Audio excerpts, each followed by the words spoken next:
السلام علیکم۔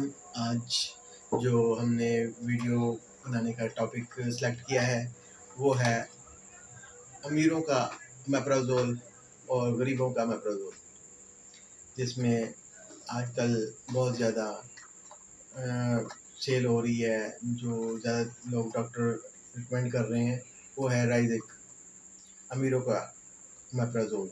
اسی کے متبادل ہے نوران، جو غریبوں کا کیپسول ہے اور مناسب ریٹ میں ملتا ہے۔ ان میں کوئی زیادہ فرق نہیں ہے، ایک جیسی ان میں پوٹینسی ہے۔ 20 mg میپرازول ہے اور درمیانے مڈل کلاس کے لیے رولنگ کیپسول ہے، اور اس کے علاوہ اومیزول ہے بوش فارما کا۔ اس طرح کے مثلاً آپ کو اگر رائزک یا اومیگا ڈاکٹر ریکمینڈ کریں تو اس میں اومیپرازول ہوتا ہے۔ جس طرح آپ کی جیب اجازت دے، آپ اس کے فارمولے کے مطابق آپ اومیپرازول لے سکتے ہیں، اور اس میں کوئی زیادہ فرق نہیں ہوتا۔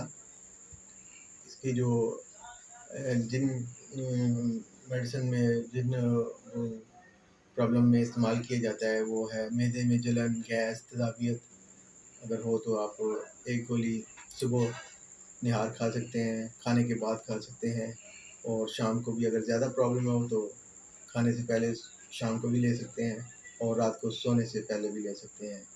اس میں زیادہ تر سائیڈ ایفیکٹ تو بہت ہی کم ہے، تو اگر بہت زیادہ لانگ ٹرم آپ استعمال کرتے ہیں تو اس میں جو ہے مردانہ کمزوری تھوڑی کم ہو جاتی ہے، سنا ہے تو۔ اور اس کا بہت زیادہ استعمال کیا جائے تو آپ کے بریسٹ گروتھ کر جاتے ہیں مینز میں، اور فیمیل میں کوئی اتنا زیادہ سائڈ افیکٹ نہیں ملا۔ لیکن آج کل کہتے ہیں کہ اومیپرازول زیادہ استعمال نہیں کرنا چاہیے، کیونکہ اس میں ہارٹ کے ایشو بھی آ رہے ہیں کہ یہ ہارٹ کو سلو کرتا ہے، مدھم کرتا ہے۔ اس لیے آپ ڈاکٹر کے ریکمینڈ سے میڈیسن یوز کریں، اور اگر زیادہ پرابلم ہو تو آپ ایک بار کیپسول کھا سکتے ہیں، ایسی کوئی بات نہیں ہے۔ تو ہماری جو ہے چینل کو سبسکرائب کر دیجیے گا، لائک کر دیجیے گا، اور بیل آئیکن کو دبا دیجیے گا، اور آگے شیئر بھی کر دیجیے گا۔ شکریہ۔